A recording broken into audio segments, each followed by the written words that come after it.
kind of pitching myself here as somebody who's an experienced investor, but always, I'm definitely new to this business as well. I just want to speak about this product and just how much, it has really helped me, propel myself, get better with talking with sellers, actually be able to close a deal. My strategies right now have been primarily direct mail, cold calling, and cold texting. And I've found a lot of success with Real Estate IQ, especially being able to get in front of customers, have engaging conversations. And of course, I'm hoping to use all of that to build my own business and eventually retire off. Excited to be here, and I want to say a big thank you to Real Estate IQ. They have the absolute top leads in the industry and just make investing effortless for all of us as real estate investors here in Texas and obviously everywhere else that they're focused. And I'm proud to be associated with Real Estate IQ. Love what you guys do and love how you all help investors so that we can focus on the thing that makes us the most money, which is the job of real estate investing. I wanted to jump on this morning and give a shout out to Real Estate IQ.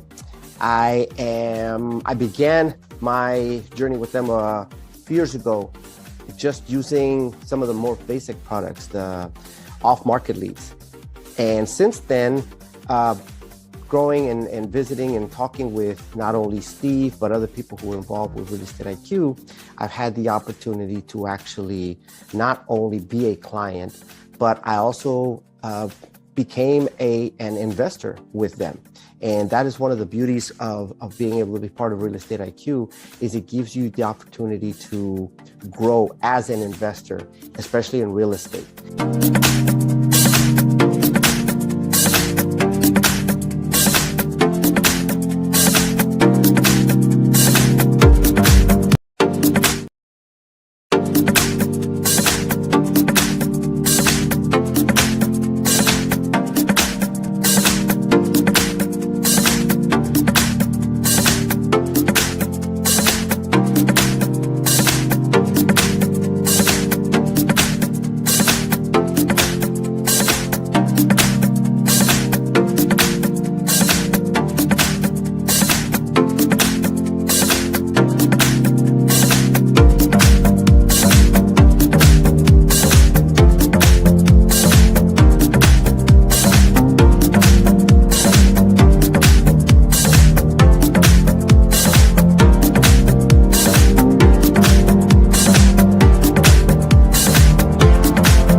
Morning.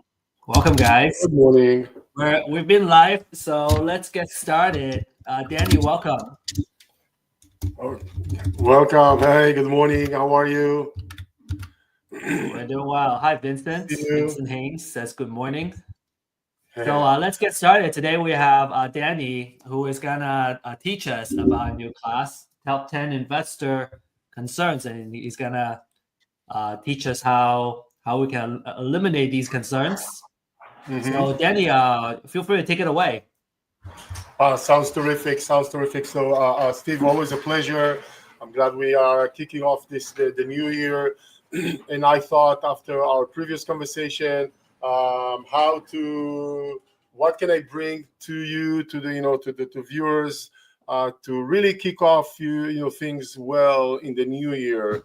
And I wanted to kind of go over a few things that I've put together that hopefully will help you guys just putting in the right mindset or approaching things in the right way in order to, again, all about helping you guys. Steve, do I need to introduce myself or just jump right to it? Whatever you tell me is fine. Feel free to introduce yourself and Dani, and just kind of run it. You're running this. Okay, no problem. So I'm just gonna say this briefly. My name is Dani Beit-Or. I've been investing in real estate for 22-ish years since I started at 2002 when I still lived in Europe.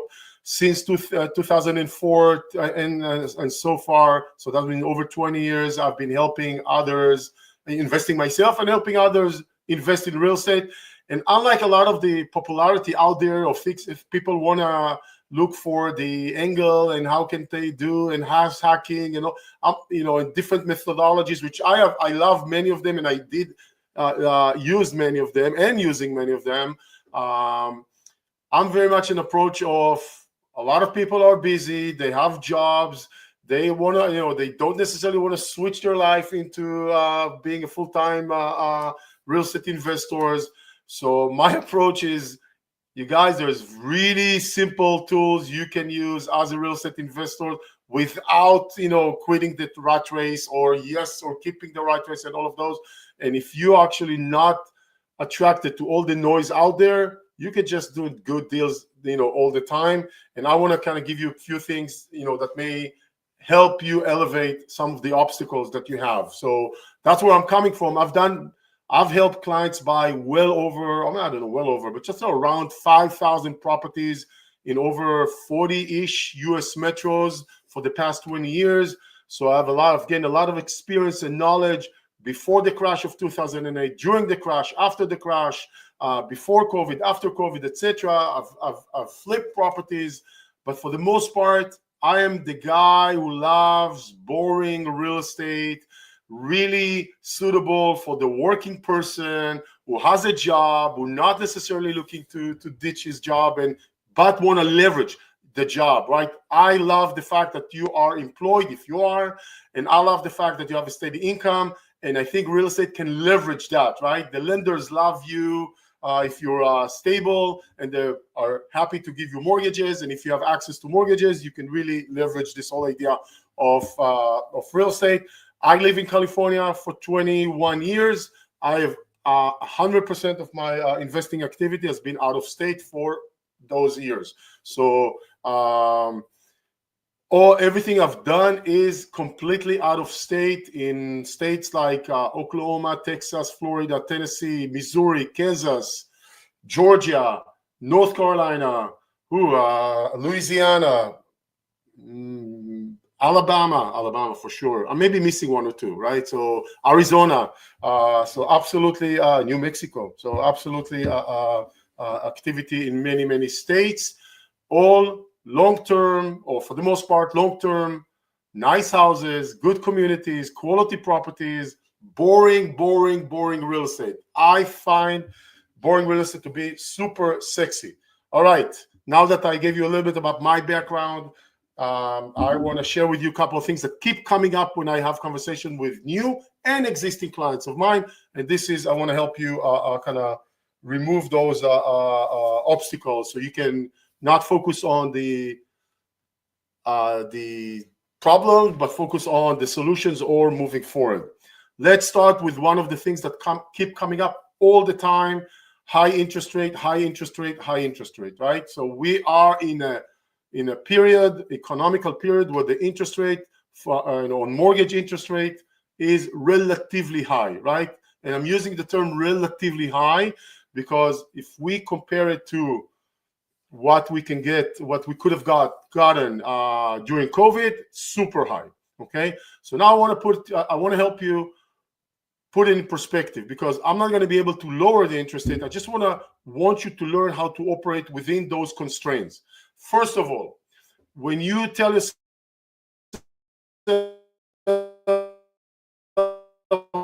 compared to what, is it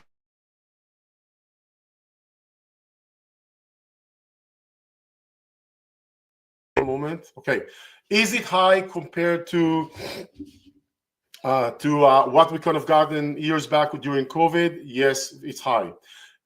If you're comparing it to that era of 2-3% ish, that's not really realistic. That's just a fluke of history, economical fluke in a way. So realistically, interest rates over the year, let's just say, were somewhere around 5 to 6%. You know what? Even call it 4.5 to 5.5%, give or take, in most times, right? So let's just use 5%. 5%. So we have to compare, or maybe 5.5. We have to compare today's interest rate of 7% or close to 7% on a mortgage compared to 5.5%. All of a sudden, the gap is a 1.5%. 1.5%. I'm not saying it's not, it's quite a lot, but it's already more manageable. Now the next question is, let's translate percentage to cash. If you're investing in $1 million homes, right, every fraction of a percentage translates to a lot of dollars. I get it. That's very challenging. If you are like me or someone who invests in, I don't know, $300,000 homes, 250, 350, give or take, maybe 200 to 400, every fraction of a percentage translates to actually not a lot of dollars. So all of a sudden, I'm looking at in a deal, and instead of generating $300 a month in cash flow, I'm only generating 125, 150. I am still looking at the deal, and I can make it work, understanding that for the time being, I'm going to have less of a cash flow. So stop saying interest rate is high. That means nothing. Interest rate is high. How can I operate it? How can I leverage it? How can I use it? And I'll give you a few examples just for the past 2 weeks. I submitted multiple offers on different opportunities, different properties, and I explained the reason behind my offer for the lower, not the low ball, but the lower offer than asking. Is part of it is the high interest rate, which impacting me, right? So I'm kind of leveraging that in my sense. By the way, the sellers know it, the agents know it. So I'm not making any news. I'm just trying to embrace it and use it. So don't be intimidated by just the high interest rate. Really incorporate into the deal. I've considered taking even a higher interest rate today on a deal. I'm actually considering. I'm under contract, and I have a first option to buy it with a conventional mortgage, and that's what I'm hoping to do. And we have a backup option because I'm a complicated borrower, that we will go with a different program, and that will increase the interest rate. Even if I'm going to pay a higher interest rate on the secondary, on the backup option, I'm still going to buy this deal. And the reason I'm going to buy this deal is because it is such a good deal. I have so much equity in this property. Everything makes so much sense. Why would I, dismiss that deal for, let's just say the difference is going to ends up being over a few years, $5,000, even $10,000 of difference, which is not. I'm still, the deal is well worth even that gap if it translates. So first of all, high interest rate, don't just state it. See how you can deconstruct it, work with it. And also something that I want to give you a little bit of a hopeful idea is my working assumption that in the next 2-3 years, I don't know if it's going to, happen or not. There's probably going to be a chance to refinance maybe from 7 to 6-ish, give or take %. I don't know for a fact. I'm hoping, but right now, the fact that there is a high interest rate is maybe benefiting me being a buyer, because many buyers are not as active. So let me leverage that. And what do you think will happen when the interest rate will go down? Very likely more buyers, not just investors, retail buyers, investors, other will come into the marketplace, will probably push the prices up, and I'm going to have an opportunity to refinance. So in simple terms, I just bite the bullet. I just take it as as part of the program for the next of the investment for the next 2 or 3 years. Okay, I'm going to have high interest rate. I'm going to have to carry that. It's not going to be like that forever, right? Most likely. Let's just make sure we're buying well and optimize our investment, such as refinancing in the coming years, right? So don't be intimidated. Work with it, right? It's not your enemy. It just needs to make sure we are working with the high interest rate, right? Just stop saying high interest rate. It means absolutely nothing. Nothing. Okay. Let's talk about another concern that comes up a lot is from investors is the concept of vacancies or long vacancies, right? How do we avoid long vacancies? So here I want to share some frustration with you. So I operate in multiple states, and we work with multiple property management company on a very large scale, right? So for example, one property management company we work with in Kansas City, they probably have 200, 250 doors of our clients in that area. Another one in another market, 300 doors or so, whatever. Okay. Now, the reason I'm saying it is because I have with all the property managers that I work with for many years, because we bring them so much work, we have very, very, very close and good relationship. They understand that while they are an independent service provider in our ecosystem, we are their best partner in many ways, or the biggest account. So they share with me, they consult with us, we work together to improve their services so it can benefit the system, the whole, right? Our clients and themselves. There's one thing that has been very challenging for many years is to change their methods, processes when it comes to vacancies, right? And when I mean vacancies, I mean as soon as the vacancy in between tenants. Now, here's what usually happens when you have a tenant turnaround, right? When you have a tenant turnaround, one leaves and we need to prep the house to the next one. It usually goes like this: the tenant, lets them know, they move out within a day or 2 or 3 after they move out. The team goes to the property, inspect, walk through, damage. They do a list of damages or wear and tear or what needs to be done, and then they let the owner know, let the previous tenant know if needed, maybe deduct something from the security deposit, call in the contractor if they need to come to the house, or provide the bid, get the bid, prep the bid, send the bid, approve the bid, owner has question, on and on and on and on and on. All right. A week has passed and the house is vacant and we haven't made any single progress. And then maybe if it were really efficient and not a lot of work, another week have passed and now the house is ready, right? And now 2 weeks later, the house is ready, but wait, we need to take photograph. I don't know why we need to take photograph all over again. We had it from last time, but yet again, it's happening. And now we are waiting for the photographer or the listing agent or someone. With all those many inefficiencies, many times houses are just sitting, let's just call it inoperable or administratively waiting for something for 2 to 3 weeks, right? Until they are getting ready. Now, 2 to 3 weeks. If you think about maybe you're generating $50 to $75 a day on this house, do the numbers. If you're thinking the house cost you between all the expenses, if it's vacant, right? Not if it's rented, if it's vacant, all your expenses maybe costing you $50 a day. So that means you're kind of losing $50 a day, right? Adds up a lot, right? If you have one house, yeah, okay. If you have one house that happens every other year, okay. What happens if it's multiple houses every other year? That really adds up to a lot of money very quickly. So what happened is this, where I decided almost a year ago, or less than a year ago, that I need to completely rechange the restructure how we tackle vacancies.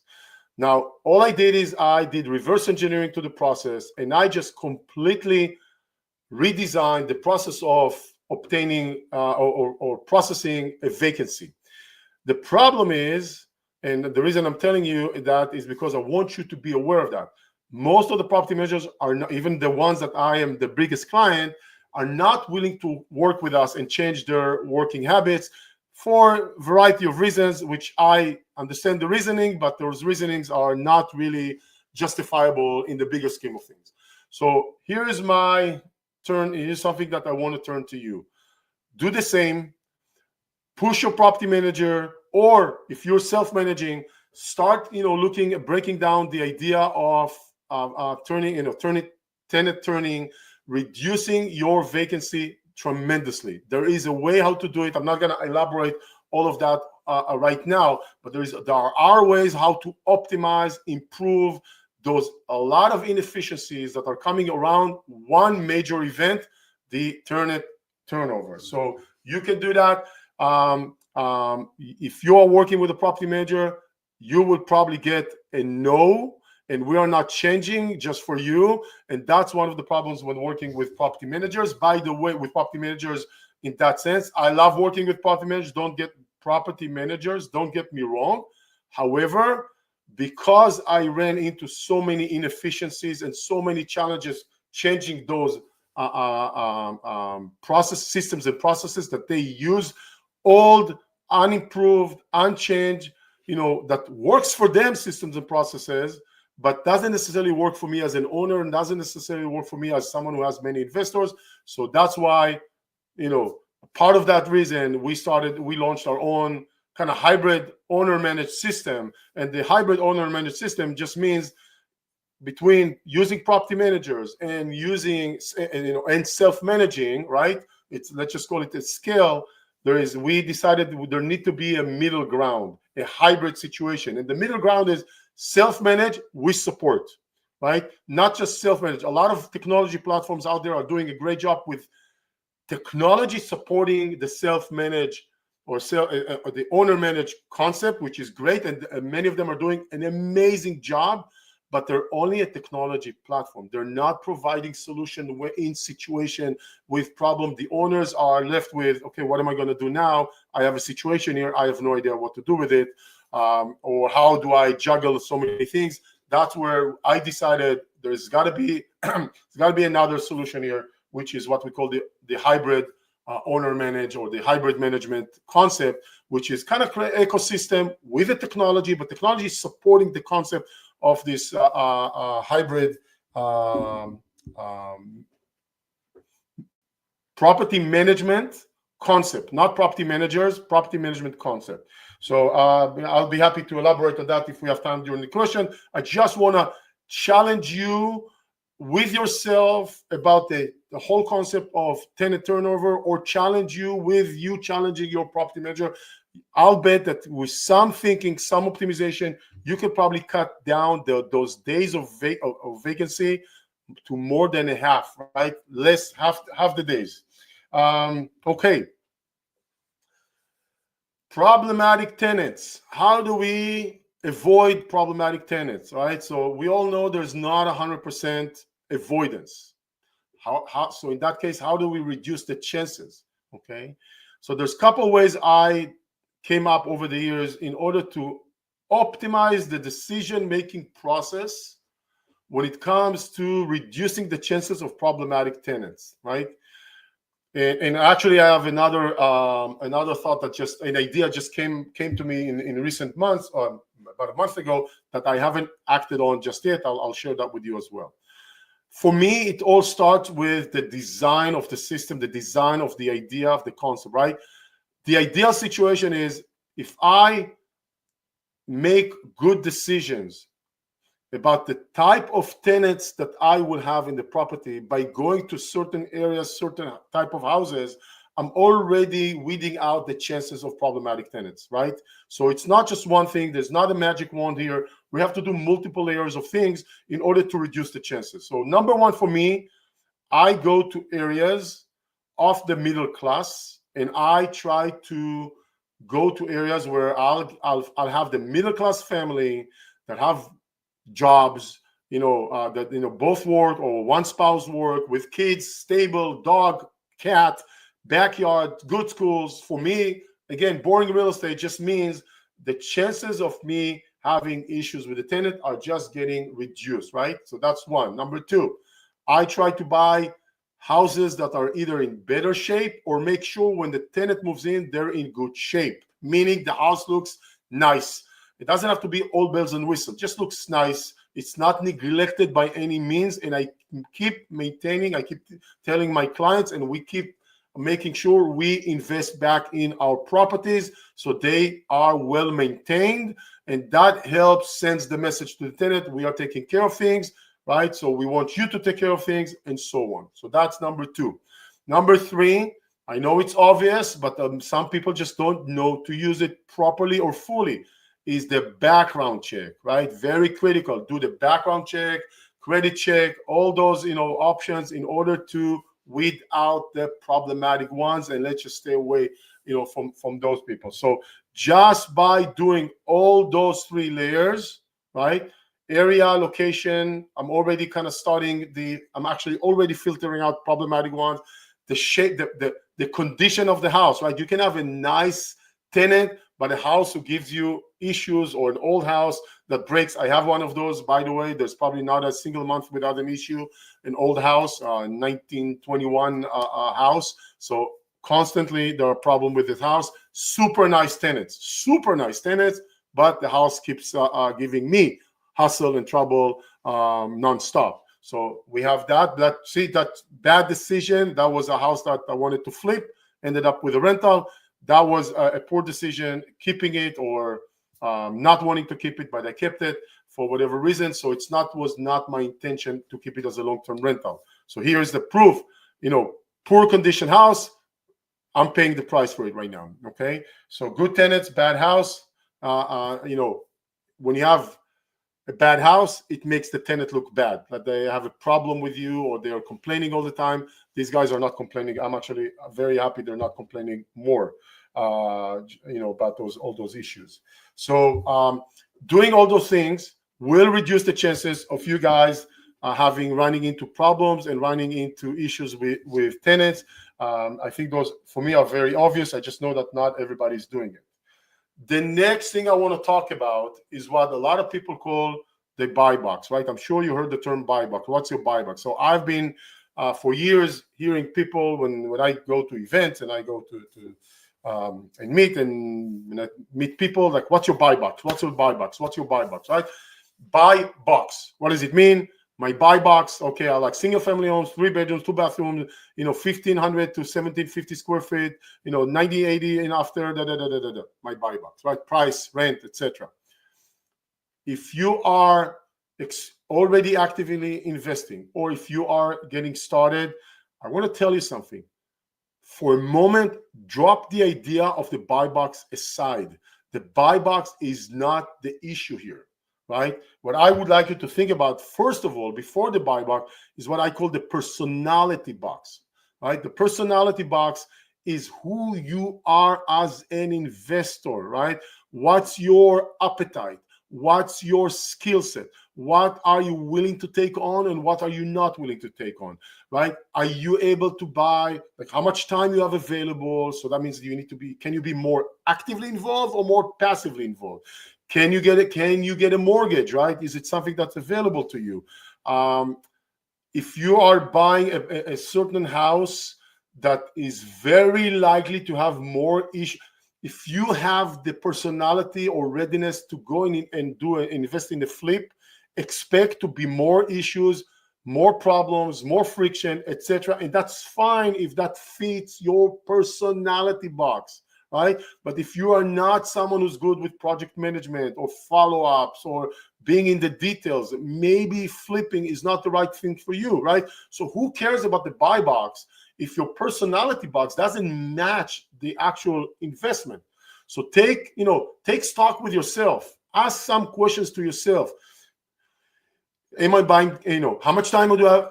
General questions, right? Tonight, you know what? We are in the morning, how about lunch today, or with your coffee after this, or after we're done, ask yourself the following questions: am I buying cash or financing? Mortgage. Can I get a mortgage? If you don't know if you can get a mortgage, find out. How do you find out? You call a lender and you just go through them with a pre-qualification, and they'll let you know, right? So easy. Don't guess. No need to guess. Yes, no, I don't think so. I can ask, talk to a lender, go through the process of application if needed. They'll let you know if there's problems on your application. At least you would know those problems and you can address them. All right. So how much money can you buy with? Can mortgage? Yes or no? Can you buy a mortgage? How much experience you have? What your personality? Are you going to be more heavily involved or actually prefer to be less involved? This is not about just the personality. It's also about your availability. If you're busy with life, you probably want to be, matching yourself to an investment that requires less of your time and energy and attention versus if you're doing it for a living, right? So look at those things and more to check your personality box. And once you know your personality box, it will be easier to check your buy box, right? Your buy box needs to match your personality box and not the other way around. If you don't have to dime, if you don't have time to flip houses or to project manager flip properties, maybe that's the wrong avenue for you at the moment. Maybe in 6 months, maybe in a year, maybe in 2, things will change. You can actually redo this buy box, buy personality thing again and say, you know what? Since then, when I heard this guy speak, I've done 3 deals. I'm ready for my next one. I'm ready to go in a different direction, which is fine. But what I see a lot of people do, what's your buy box? They feel like they have to answer. Maybe they sign up to many databases or lists and start receiving properties. How are you going to know if it's not about how are you going to know if this is not financially a good fit for you, but operationally a good fit for your investment if you haven't done those prep work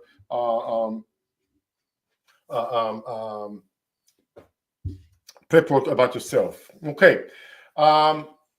Next, I want to talk about maybe an old dilemma, but I hear it a lot. There's people who believe they have to focus on the cash flow.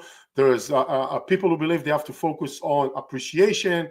And I don't know, I guess I'm very a middle ground kind of a guy, right? You don't have to be only on one end of the spectrum. You can actually be in the middle. What does it mean? How does it look to be in the middle?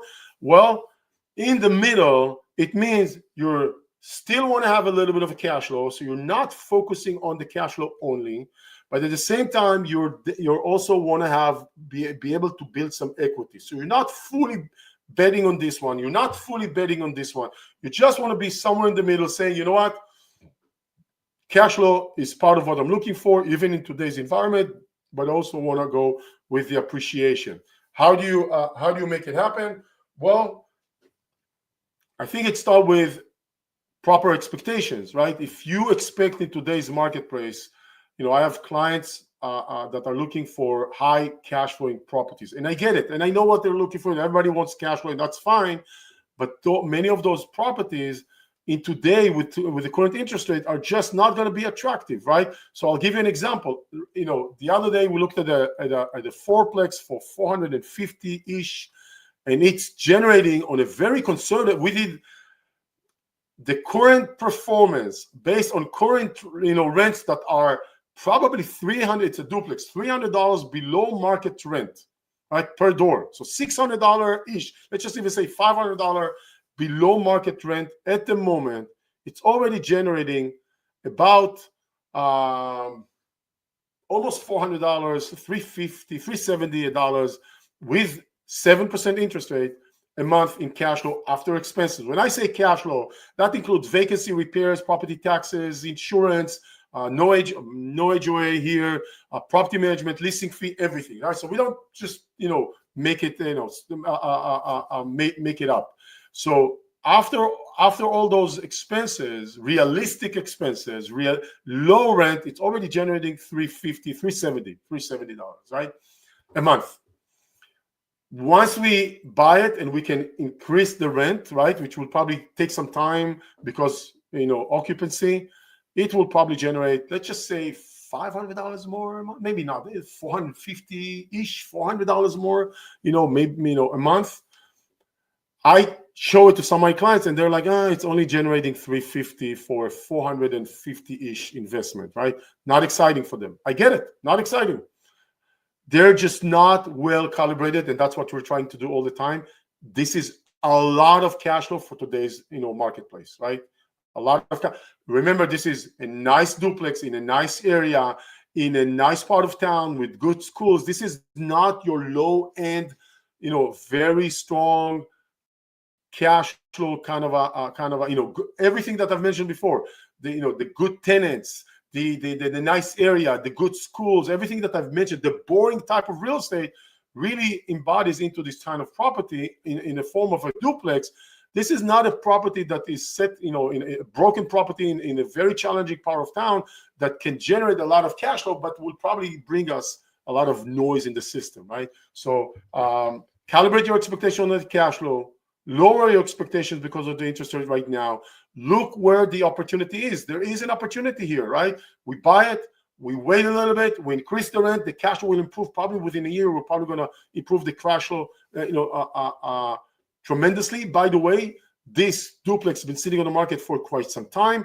Maybe an opportunity to offer a good, a lower offer than asking. On the top of that, the owner has owned it for many years, so they bought it for less than half than what they're asking. So I think they're asking for $475. We want to offer $450. They bought it for $150 10 years ago.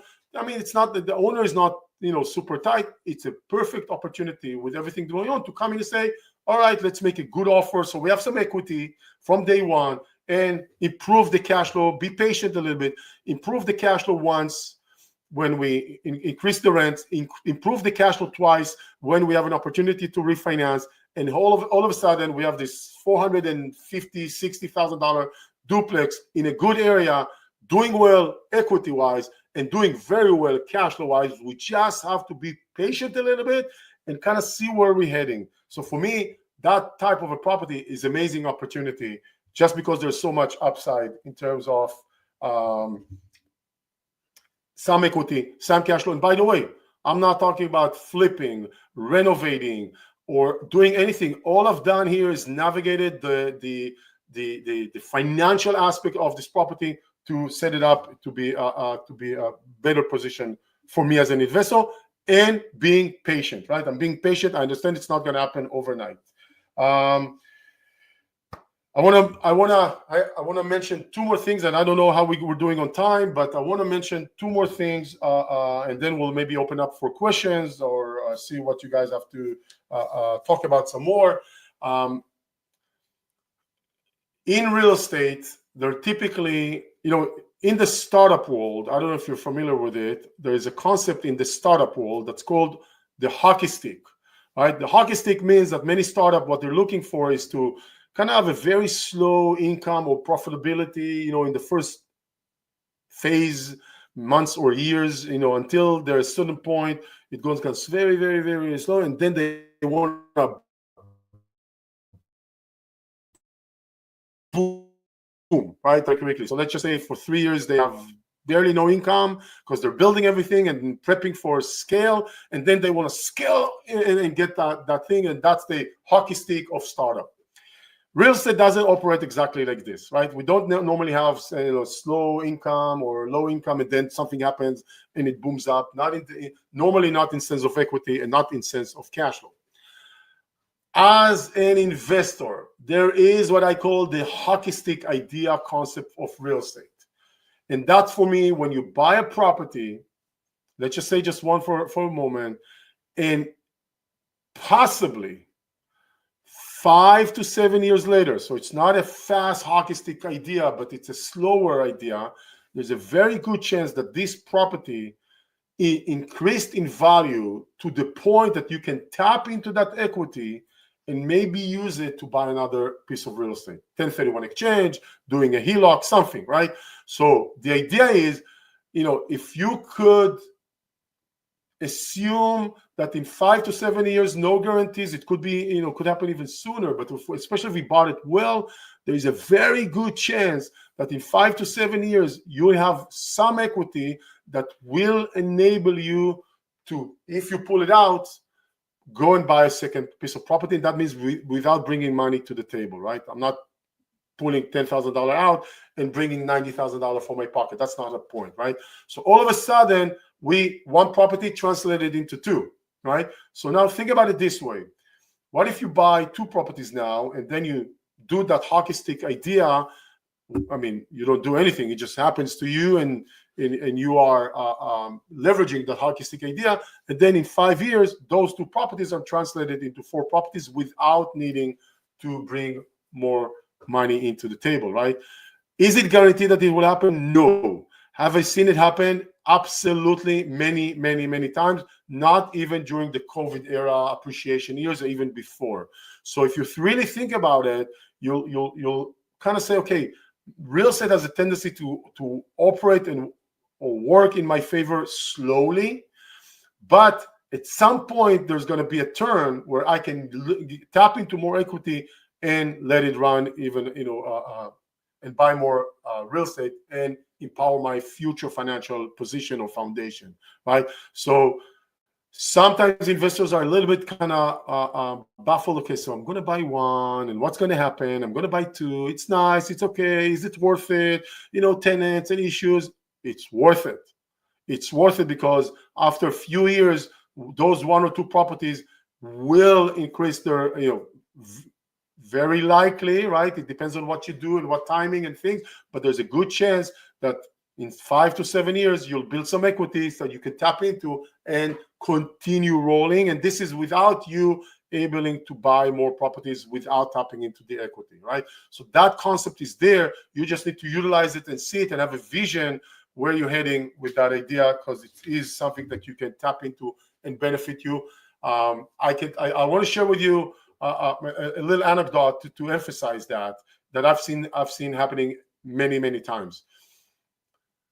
Many investors of mine, when they start, beginners, they're very nervous, right? And I tell them, here's what's going to happen. You're going to have vacancy. You're going to have repairs. You're going to have all right, they get it. They get it. And you know what? When we meet 6 months to 2 years later, usually they tell me pretty much everything you told us happened, right? We had some vacancy, we had some repairs, some miscommunication, but everything is fine.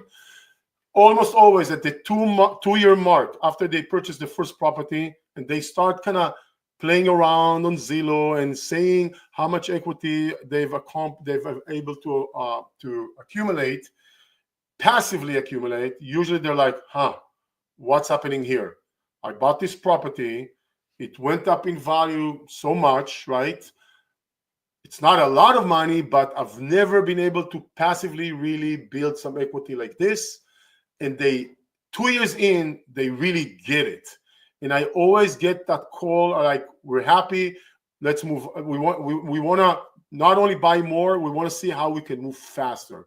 I call it the 2-year mark, because in 2 years, they've been able to see some equity, face the issues, challenges, friction, noise that comes with real estate, see that the devil is not that terrible, and then say something amazing is happening in my life.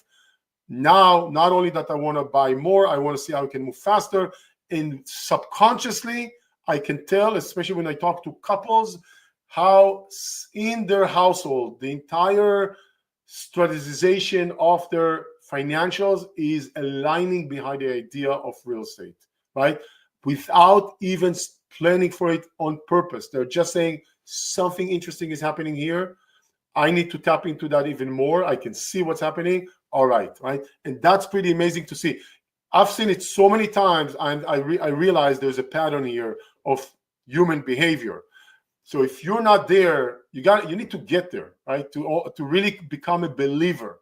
But there is that equity building in the background that you can tap into that will accelerate you. So don't necessarily overthink it, like what's going to happen, how will I buy house number 2, house number 3, I don't know, it's confusing and all the effort. Sometimes it's better to start with the first building block, right? Your first property, and start building from there and keep optimizing. Keep at it and keep optimizing. Keep at it and keep optimizing. Last thing I want to say, and I'm going to wrap up with this, the things that I want to cover. There's obviously more things that are on my list, but just to keep it within a reasonable time, is what I call your ability, or the importance of how critical is your ability to ask good questions, right? And why am I saying this?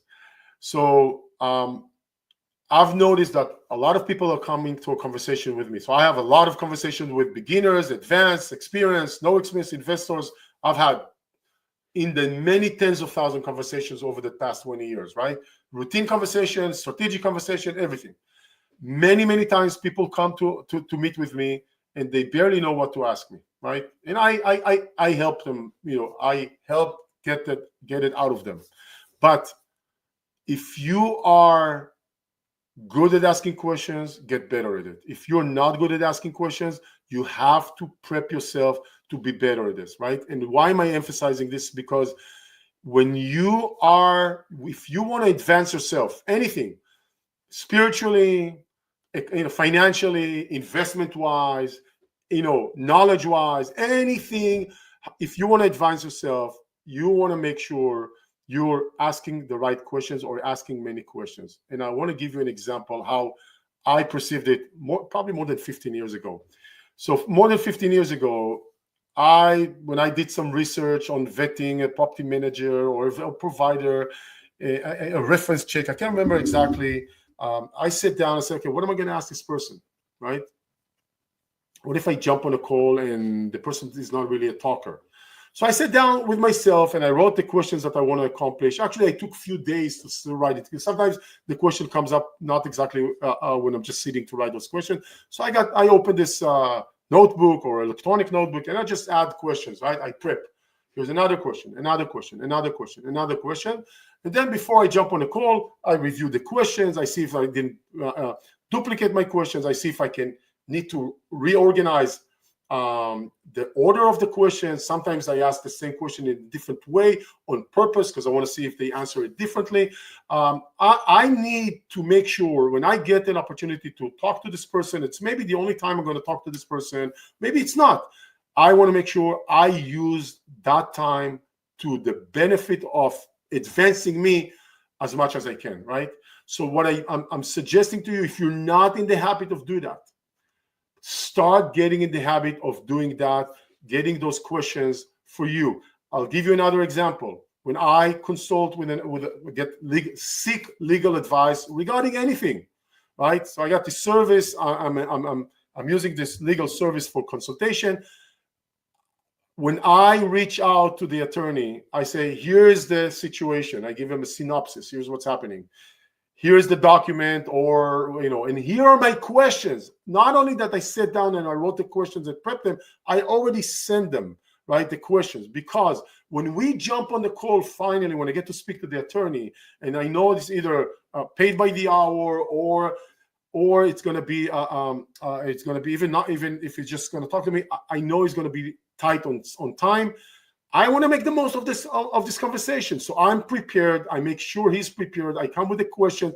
When I tell my attorney, here's the thing I want you to mainly focus on or review in the contract that I'm sending you, right? What do you think is going to happen? He's going to if I just don't say anything, he's going to read it. It's okay. It's not okay. Here's the thing. When I say, hey, those are the main things that are critical or I'm not sure about, I am tapping into his knowledge, into his experience, etc., and I'm going to be able to get more out of that situation. I do it with the legal consultations. I do it with my tax preparation. I do it pretty much with everyone, right? Everything that it's important, I take the time, write the questions, and prep myself for the meeting, and then even many times send the questions in advance. So when we finally speak, the conversation starts, or it is more meaningful or more substantial. I highly, highly recommend you take the time to prep and use any type of whatever works for you. So when you jump on a call with me, with someone else, right, you are already able to advance the conversation to benefit more from this, time frame that you have together. That being said, I covered everything that I wanted to talk about. I'll just give you a recap here. We talked about the high interest rate and how to tackle that. We talked about minimizing the vacancy between the tenant turnover, minimizing the chances with problematic tenants, buy box versus personality box that I want you to tap into and ask yourself, cash flow versus appreciation, the real estate hockey stick concept, and the most important one in many ways, learn to ask great questions. I'm going to go back to you now, Steve, and then you let me know if we have questions, if people want to interact. I'm not sure what are we going to do next. Thank you. Yeah, thank you, Danny. I really appreciate your point about preparing for meetings and sessions. That's a really strong tip for running effective meetings. And especially when you start working with the folks that are charging you by the hour, and it gets very expensive when you're not prepared. For a while, a pet peeve of mine is people showing up late or not being prepared at a meeting. I've gotten better at there now, but I would personally say that if I'm more prepared coming in than the other person, it at least it hurts your reputation, or it hurts kind of the impression of you. So just the being more prepared, really goes a long way, and it means you're respecting the other person's time too. 100% in agreement on that. I feel the same way, and when I meet with someone, especially investors, and they come ready and prepared and ask me good questions, I'm blown away.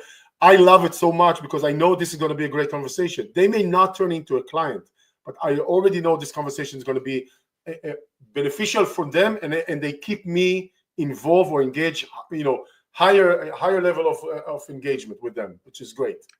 Yeah, and I think it's about building a habit of preparing and sending that information ahead of time. And if that person has time to even respond back before the meeting, then you're already walking in. You already got a first round of absolutely. You already want to just dive deep, and so I found just kind of an additional piece to get more effectivity out of everyone's time. Yeah. We got a couple of really good questions here, Danny. Sure. Let's talk about that key one. How does the hybrid management concept work? How do you do that to, we talk about reducing vacancy and inefficiencies. I was going to ask you to deep dive a little bit on that for everybody. Okay. So are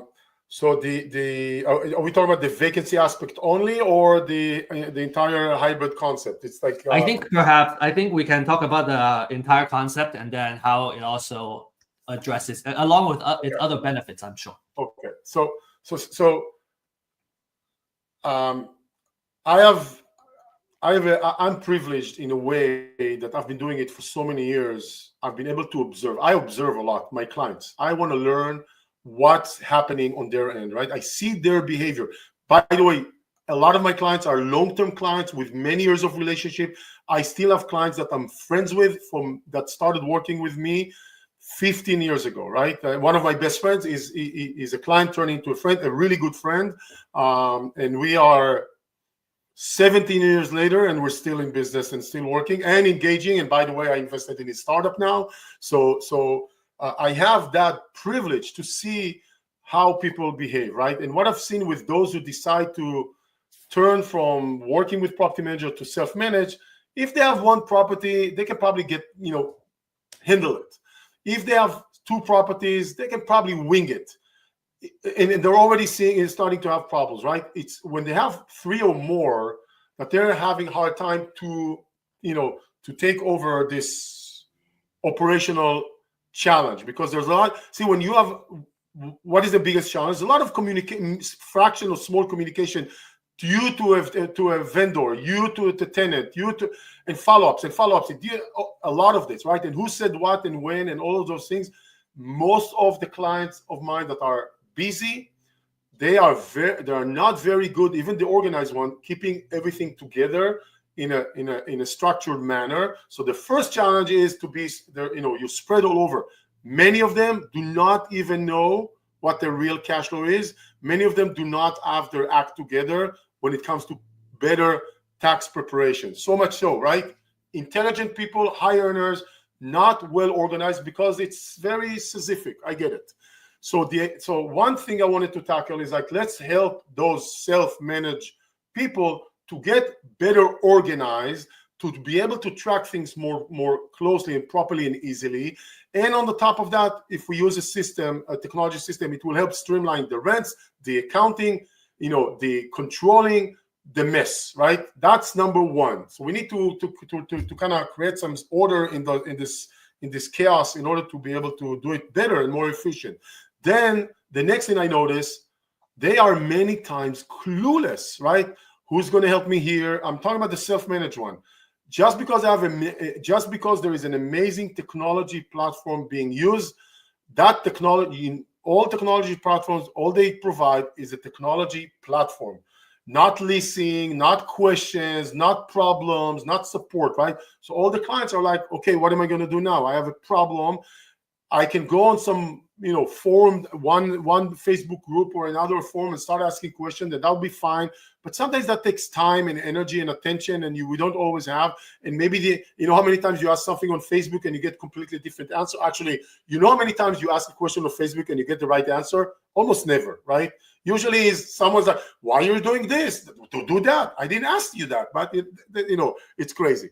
So we created an environment that we have technology in the middle, but a lot of support on situations, and we brought in the right specialists, right? So for me, if I take it one step further, one of the key components of this concept was I need to really tackle the vacancy thing. So instead of using a leasing agent in a traditional manner, I only brought in, and I'm still bringing in, leasing, I call it leasing specialist. Now, what is the difference between a leasing manager to a leasing specialist? The one first criteria a leasing specialist that cannot have, they cannot work for a property management company. Because if they work for a property management company, they bring all those practices in.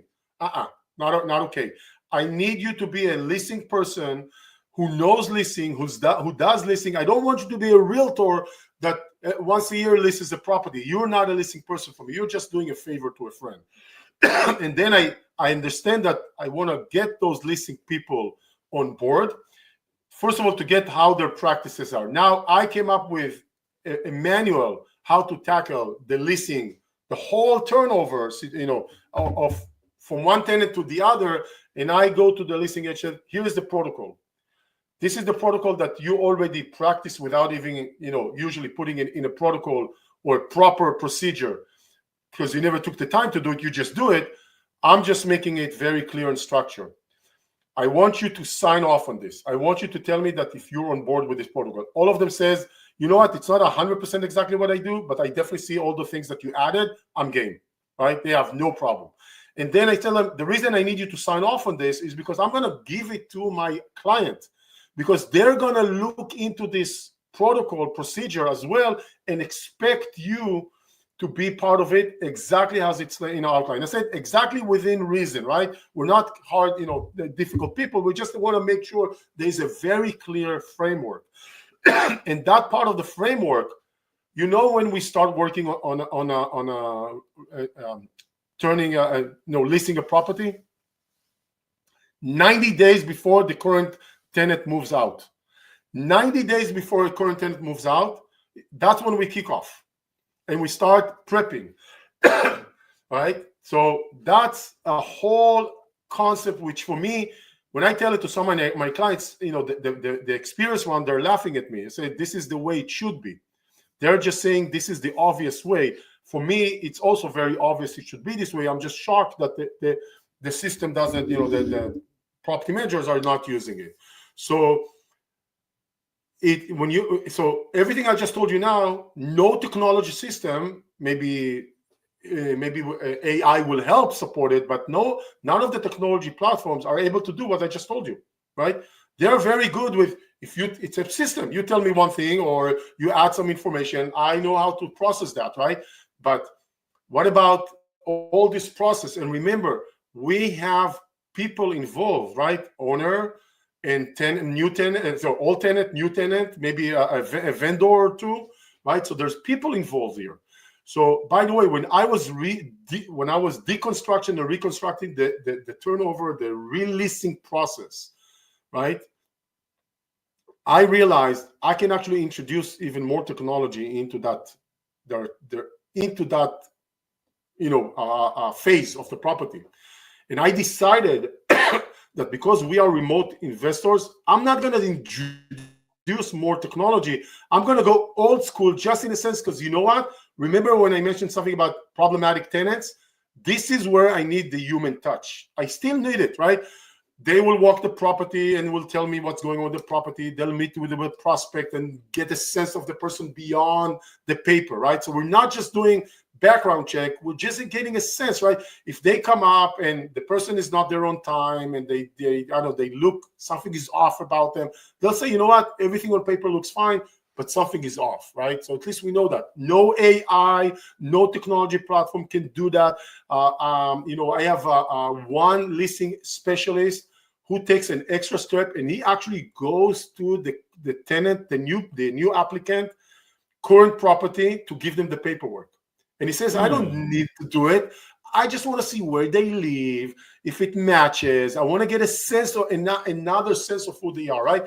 What technology can solve that, right? So I decided that when I am moving so many things to the technology support, phase with the owner manage, this is one function. I want the human touch. I need the human touch. I need the human eyes. It's my boots on the ground. Remember, I don't have property managers.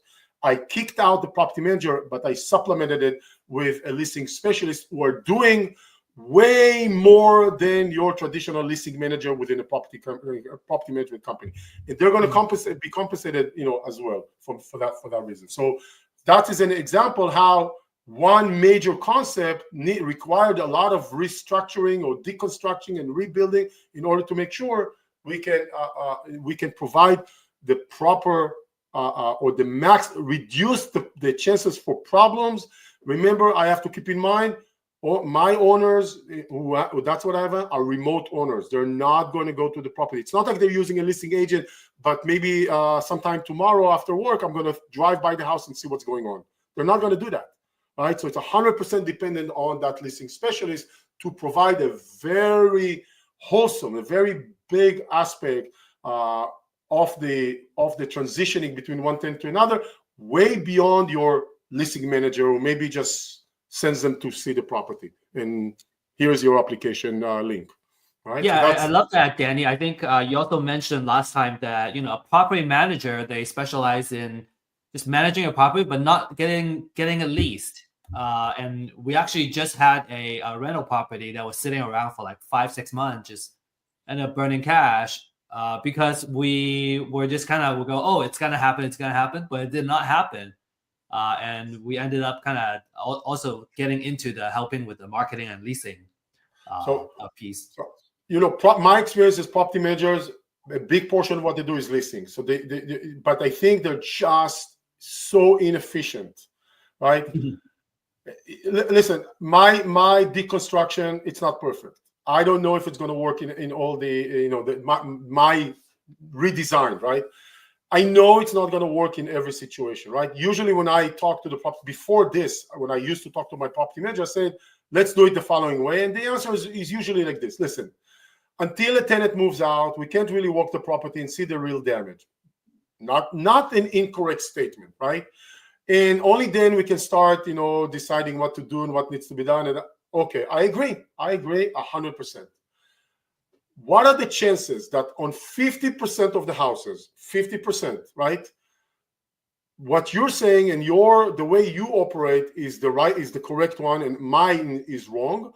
And in 50%, you can actually go to the property before, inspect it, knowing that you're not going to be perfect inspection. Maybe in 50% of the cases, you can still see very well what's going on with the property. Do an analysis of what needs to be done. Obviously, we're going to wait to the tenant to move out to do the final. Not do it 90 days before. Do it 3 weeks before, right? Maybe have you come in with the contractor already, do the bid, so you know when a tenant moves out, the day after, you know what, 2 days after, you can start work, because here's what's going to happen. We're going to do it, let's just say 2 to 3 weeks before, maybe more. We have 2 to 3 weeks to put the bid together, to walk the property, talk to the owner, maybe negotiate, maybe agree. Everything, all that time that usually happens after the tenant moves out, all this wasted time, we can do it before the tenant moves out.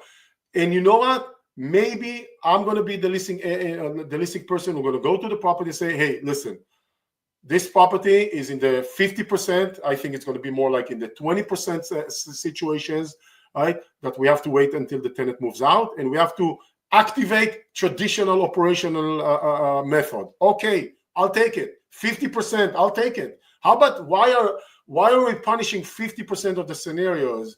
Because of the 50% that are the bad behavior. They're not bad behavior, they're more challenging one, right? So they're using their methodology of as if all the houses are the same, because it's convenient to them. I get it. It's a very convenient to you to operate this way, but I gotta tell you something.